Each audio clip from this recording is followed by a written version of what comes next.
Ish deputetja e PS-s Mariana Koçeku i bashkohet protestës.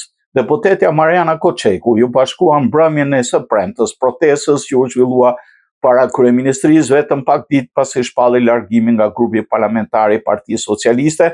Prania e saj mes protestuesve u konsiderua si një zhvillim e peshë politike pasi Koçeku është deputetja e parë e zgjedhur në siglën e PS-s që del publikisht në mbështetje të protestave prej 3 javësh që po kërkojnë dorëheqjen e kryeministrit Edi Rama. Më 14 qershor, përmes një reagimi në rrjetet sociale, Koçeku njoftoi largimin nga shumica qeverisëse duke deklaruar se do të vazhdojë mandatin si deputete e pavarur. Një ditë më vonë ajo publikoi simbolin e flamingos, i cili është kthyer një nga simbolet e protestave qytetare kundër qeverisë.